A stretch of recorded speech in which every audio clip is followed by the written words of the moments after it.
এই নসিহতটুকু আমাদের ঊর্ধ্বতন কর্তৃপক্ষের কাছে আমি হাত জোর করে করতেছি, একদম হাত জোর করে। 5টা ডিপার্টমেন্টে এই দেশটাকে শক্তিশালী করতে হবে। কয়টা ভাই? 1 নাম্বার শিক্ষা, 1 নাম্বার প্রত্যেক মুসলমানকে কোরআন এবং সুন্নাহর শিক্ষায় শিক্ষিত করতে হবে। আমি অন্য ধর্ম নিয়ে কথা বলছি না, তারা তাদের মতো দিন পালন করে, লাকুম দীনুকুম ওয়ালিয়া দিন, লাকুম দীনুকুম ওয়ালিয়া দিন, তারা তাদের ধর্ম পালন করে করুক, আমাদের কোনো মাথা ব্যথা নাই। প্রত্যেক মুসলমানের বাচ্চাকে কোরআন সুন্নাহর শিক্ষায় শিক্ষিত করতে হবে এবং একই সাথে এই যুগকে চ্যালেঞ্জ করার জন্য যত সাবজেক্ট দরকার সব সাবজেক্ট আমাদেরকে শিখতে হবে ইনশাআল্লাহ। একমুখী শিক্ষা না, দ্বিমুখী শিক্ষার মেরুকরণ না, একদম দ্বিমুখী শিক্ষাকে একমুখী করে একটা কম্বাইন্ড এডুকেশন সিস্টেম চালু করতে হবে। যদি আপনারা না পারেন আমাকে দায়িত্ব দেন,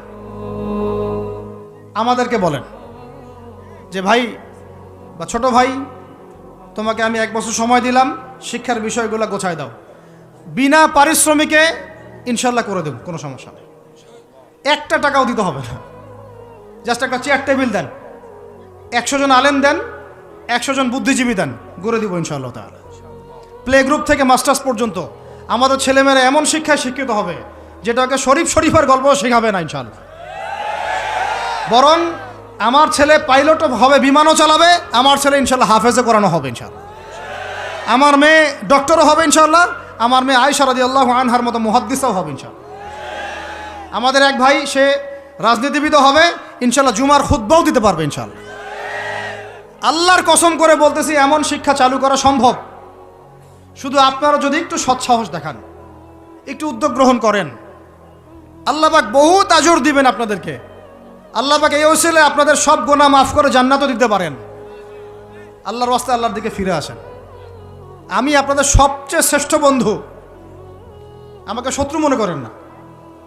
ইউসুফ আলাইহিস সালাম এক পর্যায়ে বলেছিলেন যে আমি যোগ্য, আমাকে দায়িত্ব দেন। মনে আছে আপনাদের? যখন সমাজে দুর্ভিক্ষের স্বপ্ন দেখলেন রাজা, রাজদরবারে গিয়ে তিনি বললেন যে দেখেন, আপনার স্বপ্নটা এমনি এমনি স্বপ্ন না, 7 বছর এখানে ফসল ফলবে, 7 বছর দুর্ভিক্ষ হবে। যদি আপনি আমাকে দায়িত্ব দেন, আমি ইনশাআল্লাহ এমন একটা অর্থ ব্যবস্থা প্রণয়ন করব যে ইনশাআল্লাহ এই দুর্ভিক্ষের কবল থেকে মানুষ বেঁচে যাবে। মানুষ বাঁচে নাই। ওখানে এখানে প্রমাণ হয় একটা জিনিস, যখন দায়িত্ব নেয়ার যোগ্য কেউ দেখা যায় না, তখন যোগ্যদেরকে কথা বলতে হয়। যোগ্যদেরকে কি করতে হয়? কথা বলতে হয়। এখন দায়িত্ব দেখতেছেন না কাদের হাতে? একটা লোক, যে ব্যক্তি আল্লাহর অস্তিত্বেই বিশ্বাস করে না, সে কিতাব লিখতেছে, ওই কিতাব আমাদের সন্তান পড়তেছে। আমি নাম মেনশন করতে যাচ্ছি না। কিছু মানুষ যারা আল্লাহর অস্তিত্বেই বিশ্বাস করে না, তারা মনে করে মহাবিশ্ব সৃষ্টি হয়েছে বিগ ব্যাং থেকে, আল্লাহ সৃষ্টি করে নাই। ও ডিপার্টমেন্ট অফ হেড হয়ে বসে আছে ওখানে। আজকে ট্রান্সজেন্ডার ইস্যু আসছে জন্য আপনারা নড়েচড়ে বসতেছেন না। শিক্ষার যে দশা চলতেছে, আমরা ভয় করি যে আজকে থেকে 10 বছর যদি এমনভাবে চলতে থাকে, আল্লাহ মাফ করুক, আমার আশঙ্কা একটা প্রজন্ম গড়ে উঠবে, জীবনে বাপকে তো সালাম দিবেই না, সালাম কেমন করে শুদ্ধ করে দিতে হয় সেটাও শিখবে না কখনো। ওই দিন যদি আপনারা দেখতে না চান, এখনই ব্যবস্থা গ্রহণ করেন। আমাদের কাছে ব্যবস্থা গ্রহণ করার কোনো ক্ষমতা নাই, ক্ষমতা আপনাদের হাতে আছে। আপনারা যদি এই ক্ষমতাকে আল্লাহর দিকে, আল্লাহর সন্তুষ্টির জন্য ব্যবহার করেন, আল্লাহ আপনাদেরকে আরও বড় করবে ইনশাল্লাহ। যদি আল্লাহর জন্য এটা আপনার আল্লাহর জন্য ব্যবহার না করেন, এগুলোকে প্রশ্রয় দিতে থাকেন, বিশ্বাস করেন ভাই, ফেরাউন টিকতে পারে নাই, নমরুদ টিকতে পারে নাই, আদ জাতি টিকতে পারে নাই, সামুদ টিকতে পারে নাই, নুহের কওম টিকতে পারে নাই, কমে লুত টিকতে পারে নাই, কমে মাদিয়ান টিকতে পারে নাই, আসহাবুল আইকা টিকতে পারে নাই, মুসার কওম বানু ইসরাইল টিকতে পারে নাই। আমরা কোন ক্ষেত কি মূলা? আমরা কোত্থেকে আসলাম? আমরা এগুলো চালায় যাবার আল্লাহ পাক আমাদেরকে একদম জান্নাতুল ফেরদৌস দিবেন এমনটা মনে করছেন? হাদিস কত চমৎকার, কত সুন্দর হাদিস। লাউ ইয়াহদি আল্লাহু বিকা রাজুলান ওয়াহিদান খায়রুল লাকা মিন হুমুরিন নাম।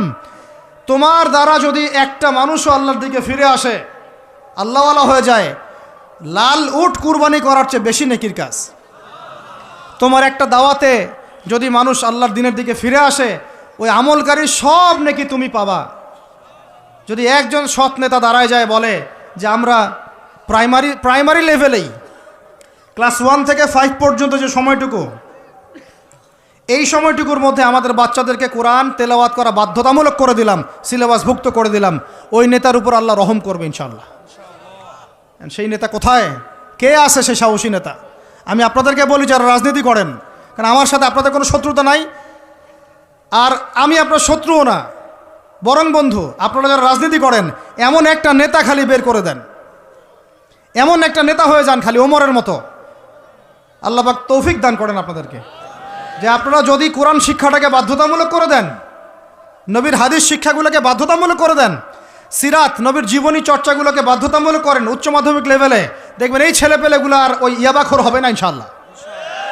এরা ওই টিকটক, ফেসবুক আর পাবজি, ফ্রি ফায়ার নিয়ে পড়ে থাকবে না। এরা কিশোর গ্যাংয়ে যোগ দিবে না, এরা জেনা করবে না ইনশাআল্লাহ। এগুলো আপনি ঠেকাতে পারবেন না তো, জেনা ঠেকাতে পারবেন না এখন আপনি। এরা ফ্রি মিক্সিংয়ে চলে গেছে, সবার ফোনে ফোনে পর্ন দেখতেছে। ওরা বাচ্চাদেরকে ধরে ধরে রেপ করতেছে। এখন ছেলে মেয়ের আদমশুমারি যদি করতে পারেন, একটা কুমারিত্ব শুমারি করে দেখেন, 18 বছরের কম কত মেয়ের সতীত্ব নাই, 21 বছরের কম কত ছেলে সতীত্ব নাই, আপনি টেস্ট করে দেখতে পারবেন। এই হলো সমাজের অবস্থা। এখন চলতেছে সমকামিতা। সমকামিতা, আল্লাহর লুতের গজব নেমে আসবে, লুত আলাইহিস সালামের কওমের গজব নেমে আসতে পারে। আল্লাহ হেফাজত করেন আমাদেরকে। সমকামিতা বৈধ করে গিলিয়ে খাওয়ার জন্য ট্রান্সজেন্ডার চালু করতেছে এরা। ছেলে বাইর থেকে ছেলে, মনে মনে মেয়ে, মনটা চায় ছেলের সাথে যৌন সম্পর্ক করতে, নাউজুবিল্লাহ, অথচ বাইর থেকে একটা ছেলে। সমস্যাটা মানসিক না? 3 দিন টানা সকাল বিকাল কারেন্ট শর্ট দেন মাঠের মধ্যে, সব সমস্যা ঠিক হয়ে যাবে ইনশাআল্লাহ। 3 দিন, বাস 3 দিন থেরাপি দেন, ঠিক হয়ে যাবে। এগুলো প্রমোট করতেছে মিডিয়াতে বিভিন্ন নাটক দেখাচ্ছে, এগুলো দিয়ে ফেসবুকে এরকম ক্লিপ দেখানো হচ্ছে, মানুষ লিখতেছে, অধিকার চাচ্ছে। কোন যুগে আসলাম রে ভাই? আমরা কোন যুগে আসলাম? আল্লাহ রাব্বুল আলামিন আমাদের সবাইকে হেদায়েত দান করেন, অন্যায়ের প্রতিবাদ করার তৌফিক দান করেন। আমি আমাদের ঊর্ধ্বতন কর্তৃপক্ষকে বিনয়ের সাথে অনুরোধ করব, এইগুলোর পিছনে যারা এজেন্ডা বাস্তবায়ন করতেছে সবগুলোকে ধরে ভিতরে ঢুকাই দেন একেবারে। 7 দিন রিমান্ডে রাখেন, ঠিক হয়ে যাবে ইনশাআল্লাহ। আপনারা খালি দাড়ি টুপি পাগড়ি জুব্বা দেখলেই সন্ত্রাসী মনে করেন? এরা তো স্পষ্ট সংস্কৃতির সন্ত্রাস, স্পষ্ট শিক্ষা সন্ত্রাস। আমাদের ছেলেপেলেদেরকে ছেলে জেনা করানোর দিকে নিয়ে যাচ্ছে এরা। কালকে যদি আপনার ছেলে একটা ছেলেকে বিয়ে করে, আপনি খুশি হবেন? আস্তাগফিরুল্লাহ, নাউজুবিল্লাহ। আল্লাহ পাক আমাদেরকে হেফাজত করেন, আল্লাহ পাক আমাদেরকে মাফ করেন। আপনার মেয়ে যদি কালকে একটা মেয়েকে বিয়ে করে নিয়ে আসে, আপনি সমাজে মুখ দেখাবেন কিভাবে? তো এগুলো এখন যদি না থামাই, তাহলে কখন থামাবেন? ওই যে বললাম, সুদ যখন চালু হয়েছিল আমরা সবাই কিন্তু প্রতিবাদ করি নাই। এখন সবাই সুদখোর হয়ে যাচ্ছে দিন দিন। আমরা যে অনেকে তাহাজ্জুদ পড়ে কান্নাকাটি করি, আল্লাহ দোয়া কবুল করো, এইটা করো সেইটা করো। দেখেন দোয়ার বেশিরভাগই কবুল হয় না। কেন হবে? অর্থনৈতিক জীবনে তো সুদ খাচ্ছি, আমি ঘুষ খাচ্ছি, দুর্নীতি করতেছি, হারাম খাচ্ছি, পণ্যের ভেজাল দিচ্ছি। আল্লাহ পাক আমাদের সবার রিজিককে হালাল করার তৌফিক দান করেন। অতএব আমি 5টা কথা বলছি, 5টা ডিপার্টমেন্টে এই জাতিটাকে শক্তিশালী করতে হবে। আল্লাহ পাক তৌফিক দান করেন। 1 নাম্বার শিক্ষা। 1 নাম্বার কি ভাই? এমন কোন শিক্ষা? শুধু একমুখী না, 2মুখী শিক্ষার সমন্বয়। কোনটা? কোরআন সুন্নাহও থাকবে, আবার জেনারেল শিক্ষাও থাকবে। আল্লাহ পাক তৌফিক এনায়েত করেন, আমিন। 2 নাম্বার অর্থনীতি। 2 নাম্বার কি? আমাদের অর্থনীতি এত শক্তিশালী করতে হবে যে আমাদেরকে যেন পশ্চিমাদের কাছে কখনো হাত পাততে না হয়। আমাদের কৃষি দিয়ে আমরা চলবো ইনশাআল্লাহ, আমাদের যাকাত ভিত্তিক অর্থনীতি দিয়ে আমরা চলবো ইনশাআল্লাহ। আমাদের সত্যি এটা সোনার বাংলা, এটা সত্যি সোনার বাংলা। আমাদের জমিতে এমন কোনো ফসল নাই ফলে না, তাই না ভাই? কৃষকের কাছে যে ফসলটা ফলে রুট লেভেল থেকে, ওইটা বাজারে আসতে আসতে 10 গুণ দাম বৃদ্ধি হয়ে যায়, সিন্ডিকেট হয় মাঝখানে। এগুলো বন্ধ করলে আমাদের উৎপাদন খেয়ে আমরা শেষ করতে পারবো না। আমাদের যে পরিমাণ ইলিশ মাছ হয়, এটা আমরা খেয়ে শেষ করতে পারবো না।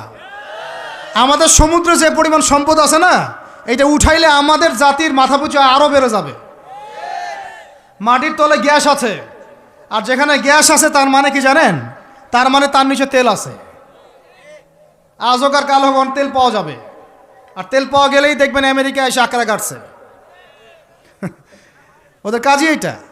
তখন বলবে যে, তখন যেই সরকারে থাকুক বলবে সরকার ভালো না, ওখানে গণতন্ত্র কায়েম করতে হবে, আমাদেরকে যাইতে হবে। উদ্দেশ্য কিন্তু সরকার না, উদ্দেশ্য কি? তেল। এটাই তেল চোর, সারা বিশ্বের তেল চোরেরা। আর এই তেল নিয়ে নিয়ে নিয়ে নিয়ে কী করেছে জানেন না আপনারা? এগুলো বলতে গেলে অনেক কথা। নিজের দেশের নিচে বাংকার তৈরি করছে। এই বাংকারে কত গ্যালন গ্যালন তেল যে রিজার্ভ করা আছে আপনি জানেন না। যে তেল যদি বিক্রি করতে হয় তাহলে ডলারেই করতে হবে, তেল বিক্রি করতে হলে এই ডলারেই করতে হবে। তো আরবের শাইখরা বলেছে ঠিক আছে রাজি, কুল্লু খালাস ইয়া হাবিবি। ওরা বলেছে হ্যাঁ ঠিক আছে, আমরা শুধু তোমাদের কাছেই তেল কিনবো আর কারোর কাছে তেল কিনবো না। শুধু তোমাদের গলফ কান্ট্রির কাছেই তেল কিনবো আর কারোর কাছে তেল কিনবো না। আর তোমরা শুধু ডলারে তেল কিনবা, অন্য কোনো কারেন্সিতে তেল কিনতে পারবা না। টাকা দিলে তেল দিবে না, রুপি দিলে তেল দিবে না, লিরা দিলে তেল দিবে না। যতক্ষণ আপনি এই ডলারটাকে মানে ওই আপনার টাকাটাকে ডলারে কনভার্ট না করছেন ততক্ষণ পর্যন্ত তেল দিবে না। এই যে চুক্তিটা হলো, এই চুক্তিটা হয়েছে বাদশাহ ফয়সালের ইন্তেকালের পরে, বাদশাহ ফয়সালের যুগে। বাদশাহ ফয়সাল, কিং ফয়সাল রাহিমাহুল্লাহ, তার সময় আরব ইসরায়েল যুদ্ধের সময় তিনি তেল বয়কট করেছিলেন। তো এই চুক্তিটার নাম হচ্ছে পেট্রো ডলার মনিটরি সিস্টেম। কি বললাম বলেন? Petro dollar monetary system. এখন বলেন, ওলামায়ে কেরাম তো অনেকে আছেন এখানে, বলেন তো এই চুক্তিটা জায়েজ না জায়েজ? এক সময় কেনা বেচা হতো সোনা দিয়ে, কি দিয়ে? গোল্ড কয়েন দিয়ে, রূপার কয়েন দিয়ে। ওইটা দিয়ে নবী সাল্লাল্লাহু আলাইহি ওয়াসাল্লাম কেনা বেচা করতেন। ওইটার মান কিন্তু কখনো কমে যাবে না, যাবে? কখনো কমবে না। আসহাবুল কাহফ 309 বছর পর ঘুম থেকে উঠছে, ওই 309 বছর আগে পকেটে যে মুদ্রা ছিল ওইটা বের করে দিয়ে বলতেছে বাজারে গিয়ে খাবার নিয়ে আসো। বুঝেন নাই? আর আপনি আপনার এই যে 1000 টাকাকে পকেটে রাখে 309 বছর ঘুমান, ঘুম থেকে উঠে এটা বের করে দিয়ে বলেন খাবার নিয়ে আসো। ওই সময় 309 বছর আগে ওই 1000 টাকা দিয়ে যদি 1 কেজি গরুর মাংস পাওয়া যাইতো, 309 বছর পর বের করে দেখবেন ওই 1000 টাকা দিয়ে আপনি ডিম পাইতে পারেন, একটা বড় তোর একটা কি ডিম বা মুরগি পাইতে পারেন। এটা কি ইনফ্লেশন বলি আমরা, কি বলি? ইনফ্লেশন। তো যাই হোক, ওইদিকে যাচ্ছি না। এখন এটা বুঝেন, এই যে ডলারটা আমি ছাপাইছি, আমার কোনো খরচ আছে? এই ডলারটা ওকে দিলাম, দিয়ে আমি তেল নিলাম। তেল মানে হচ্ছে এই বিশ্বের সোনা। তেল মানে কি? এই বিশ্বে এখন সোনা ফাংশন করে না মার্কেটে, তেলই হচ্ছে সোনার জায়গা দখল করছে। তো এখন এই ডলার দিতে আমার কোনো খরচ নাই। ডলারটা ওকে দিলাম, ওর কাছ থেকে তেল নিলাম, নিয়ে তেলটা আমি আমার দেশের বাংকারে রিজার্ভ করলাম। আমার কোনো লস আছে? আমার কোনো লস আছে? নাই। এখন এই ডলারটা যেহেতু রুলিং কারেন্সি, এটাকে ইকোনমিক্সের ভাষায় বলে হার্ড কারেন্সি, মানে শক্ত টাকা। কি বলে এটাকে? শক্ত টাকা। আর আমাদেরগুলো সফট, নরম। মানে হার্ড কারেন্সির মাধ্যমে বা এর আদলে সফট কারেন্সির মান নির্ধারিত হয়। বুঝতে পারতেছি কি? তো এখন যেহেতু ডলার হার্ড কারেন্সি, তো এখন ডলার না পাইলে আমাদের রেমিটেন্স বাড়বে না। তো এখন আরবরা ডলার নিয়ে জমানো শুরু করলো, আর মাশাআল্লাহ উঁচু উঁচু বিল্ডিং নির্মাণ করা শুরু করলো, আর ওই যে অরিজিনাল যেটা সম্পত্তি তেল ওটা দেওয়া শুরু করলো আর কি। এই হলো আয়ের উৎস। এই চুক্তির কারণে এই পশ্চিমারা এই তেলগুলো রিজার্ভ করে ফেলেছে পেট্রো ডলার মনিটরি সিস্টেম। আমি বলতে চাচ্ছিলাম, অর্থনীতি এত সমৃদ্ধ করতে হবে যাতে করে আমরা ওদের কাছে হাত পাততে না হয়। এই জন্য আমার দেশের মধ্যে প্রচুর সম্পদ আছে, গ্যাস আছে, তেল আছে, আমাদের এখানে কিন্তু চুনাপাথর আছে, আমাদের এখানে সামুদ্রিক প্রচুর সম্পদ আছে। এবং ওইটা যদি ভালো করে থিসিস করা হয় দেখবেন ওখান থেকে আরও অনেক কিছু বের হবে ইনশাল্লাহ। হ্যাঁ, হ্যাঁ, মাশাআল্লাহ, ভেরি গুড। এটা বলতে চাচ্ছিলাম আমি, আমাদের সমুদ্রে ইউরেনিয়াম পাওয়া গিয়েছে। কেমিস্ট্রিতে কারা পড়েছেন? কেমিস্ট্রিতে কেউ পড়েন না এখানে? ইউরেনিয়ামের নাম শুনেন নাই? সবচেয়ে সেরা মূল্যবান ধাতুগুলোর একটা। এগুলো যদি সুষ্ঠুভাবে তোলা হয়, আর যদি দুর্নীতি না থাকে, সরকারি সুষ্ঠু ব্যবস্থাপনা থাকে, সরকারে যেই থাক না কেন, বাংলাদেশ সমৃদ্ধ হবে ইনশাআল্লাহ। এরপর আবার কৃষি আছে। আমাদের জমি মানে সোনা, যা ফলাবেন তাই ফলবে। এখানে যা ফলাবেন, সৌদি খেজুর পর্যন্ত চাষ হচ্ছে এখন এখানে। চিন্তা করা যায়। মাছ, আমাদের বলে না মাছে ভাতে বাঙালি, এই মাছ খেয়ে আমরা শেষ করতে পারতাম না। আমরা তো আমাদের শত্রু নিজেরাই। মাছকে আপনি ফরমালিন দিয়ে নষ্ট করছেন, খাদ্যে আপনি ভেজাল দিয়েছেন, বাজারে আপনি সিন্ডিকেট করে দাম বাড়াইছেন। আমাদের গার্মেন্টস শিল্প, যে পোশাকগুলো আমরা নির্মাণ করি, এগুলো আমাদের পরে শেষ করতে পারতাম না আমরা। এগুলো এখন বেশিরভাগই বাইরে যাচ্ছে। তো অনেক প্রবলেম। এই জিনিসটা এক কথায় উত্তর হচ্ছে, যদি আমরা অর্থনীতি সমৃদ্ধ করতে না পারি, আগামী বিশ্বকে আমরা চ্যালেঞ্জ করতে পারবো না। উপরে যে বা যারাই থাকেন তাদের সাথে আমাদের কোনো দ্বন্দ্ব নাই। আমাদের একটা আহ্বান, উদাত্ত আহ্বান, করজোর অনুরোধ, শিক্ষার সাথে সাথে অর্থনীতি সমৃদ্ধ করার চেষ্টা করতে হবে। এর পথে বাধা কি তাহলে? এর পথে বাধা হচ্ছে দুর্নীতি। বাধা কি বলেন? এই একটা অভিশাপ জাতির উপর থেকে না সরাতে পারলে এই সোনার বাংলা আমরা গড়তে পারবো না ভাই। 50 বছর থেকে আমরা পারতেছি, কিন্তু প্রয়োজনের তুলনায় এটা যথেষ্ট না। আমাদের টপ টু বটম সবাই দুর্নীতির সাথে কম বেশি সম্পৃক্ত হয়ে যাচ্ছে। আল্লাহ পাক আমাদের সবাইকে হেফাজত করেন। এগুলো অন্যের সম্পদ আত্মসাৎ করলে পরে আল্লাহ ইবাদত কবুল করবেন না। আল্লাহ পাক আমাদের সবাইকে সৎ হওয়ার তৌফিক দান করেন, সততা বজায় রাখার তৌফিক দান করেন। আর 3টা জাস্ট পয়েন্ট বলে শেষ করে দিব। 3 নম্বর পয়েন্ট হচ্ছে, আমাদের যুব সমাজকে নিয়ে সত্যিকার অর্থেই একটা কর্মমুখী পরিকল্পনা প্রণয়ন করতে হবে। আমাদের অন্যতম একটা সমস্যা হচ্ছে বেকারত্ব। সমাজের যুবকরা দেখেন না, যে জেনারেশনটা যুদ্ধ করেছিল আমাদের বাংলাদেশের মাটিতে, এই জেনারেশনটা কি তারা পারবে? ওদের কি সেই ফিটনেস আছে? ওদের সেই কি প্রশিক্ষণ আছে? ওদের কি সেই খাদ্যাভ্যাস আছে? ওদের কি সেই চেতনা আছে? আমি তো নিজেও ইংলিশ মিডিয়ামে পড়েছি।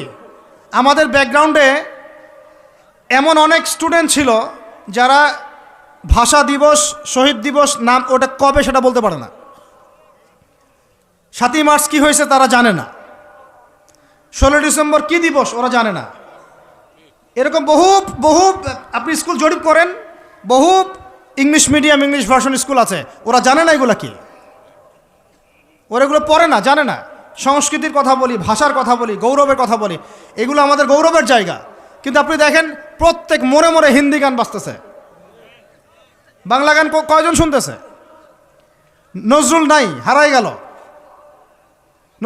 নজরুলকে হারাই ফেললাম, জসিমউদ্দিনের কবিতা হারাই গেল, ডক্টর শহীদুল্লাহর কথাগুলো আস্তে আস্তে হারাই যাচ্ছে। আহমদ ছফা নাই। আমরা ওইসব জায়গায় কাদেরকে বসাচ্ছি? আমি কাউকে আঘাত করতে চাচ্ছি না। আমরা ওইসব জায়গায় কাদেরকে বসাচ্ছি দেখেন। একটা সময় ব্রিটিশ বিরোধী বিদ্রোহের সময় আমাদের বাপদাদারা হিন্দিতে, উর্দুতে পর্যন্ত কবিতা লিখে প্রতিবাদ করেছিলেন।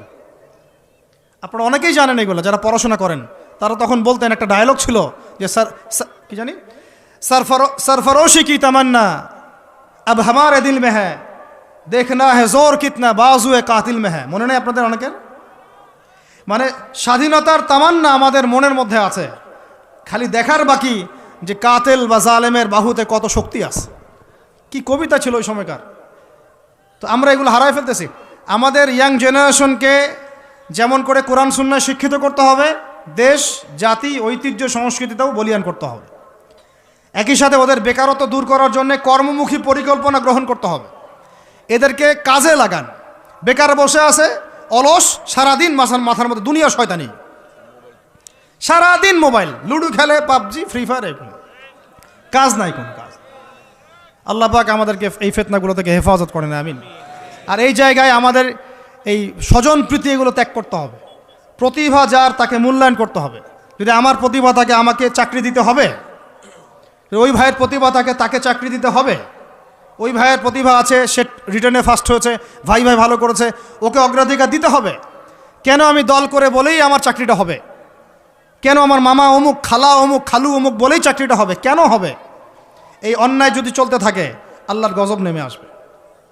আর বিশ্বাস করেন, এই যে ট্রান্সজেন্ডার এগুলো কথা বলছেন না, এগুলো আল্লাহরই গজব। কার গজব? এগুলো আল্লাহর পক্ষ থেকে গজব আকারে আসতেছে। 4 নাম্বার, 3টা বলেছি ভাই। একটা হচ্ছে শিক্ষা, আমরা শক্তিশালী হব কোথায়?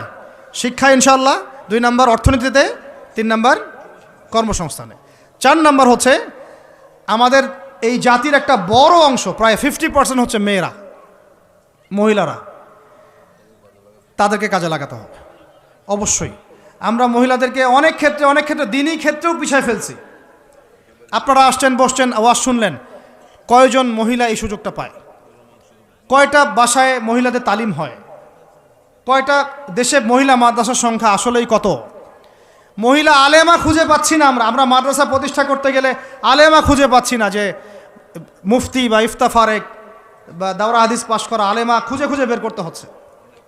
অনেকে দেখা যাচ্ছে, আমি নিজেদের কথাই বলছি, ইফতা দিয়েছেন, দাওরা ফারেক করেছেন আমার পরিবারের এবং বংশের অনেকেই, তার আগেই বিয়ে সংসার হয়ে গেছে, এখন সংসার নিয়ে ব্যস্ত।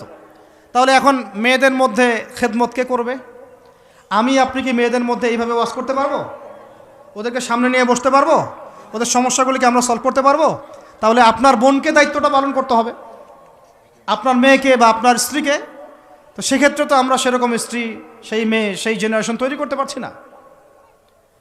অনেক আলেমের স্ত্রী পর্যন্ত দুনিয়াদার হয়ে গেছে এখন, সোনা দানা গয়নাগাটি ভ্রু প্লাক ফ্যাশন এগুলো করতেছে। হ্যাঁ, তো এগুলো থেকে আমাদেরকে বের হয়ে আমাদের স্ত্রীদেরকেও খাদিজা আয়েশা রাদিয়াল্লাহু আনহুমা তাদের মতো করে দ্বীনের পথে সহযাত্রী বানাতে হবে। আল্লাহ পাক তৌফিক দান করেন। আল্লাহ পাক আমাদের এই পুরো মা বোনদেরকে হেদায়েত করেন, তাদেরকে খাস পর্দায় থাকার তৌফিক দান করেন ইনশাআল্লাহ। আমাদের এই যুবকরাই সোনার বাংলা গড়বে ইনশাআল্লাহ, ইনশাআল্লাহ তাআলা। হ্যাঁ দিচ্ছি। আর শেষ কথা, লাস্ট পয়েন্টটা শেষ করে দেই। লাস্ট পয়েন্টটা হচ্ছে ভাই, যে কোরআনে আল্লাহ রাব্বুল আলামিন এই বিশ্ব রাজনীতি ডিল করার জন্য অনেকগুলো হেদায়েত দিয়েছেন। আমি আলোচনার মাঝখানে কিছু এনেছি, যেমন সূরা মাইদার আয়াতগুলো, ইহুদি খ্রিস্টানদের সাথে আমাদের চলাফেরা কেমন হবে, মুশরিকদের সাথে আমাদের চলাফেরা কেমন হবে, আমাদের বাণিজ্য কেমন হবে, আমরা কাকে বন্ধুরূপে গ্রহণ করতে পারবো, কাকে পারবো না, এইগুলো ফলো না করতে পারলে একটা জাতি সমৃদ্ধ হতে পারবে না। আল্লাহ রাব্বুল আলামিন আমাদেরকে শিক্ষা, অর্থনীতি, যুব সমাজের উন্নয়ন, নারী জাতির উন্নয়ন এবং বিশ্ব অর্থনীতিতে সর্বোচ্চ সাফল্য অর্জন করার তৌফিক দান করেন।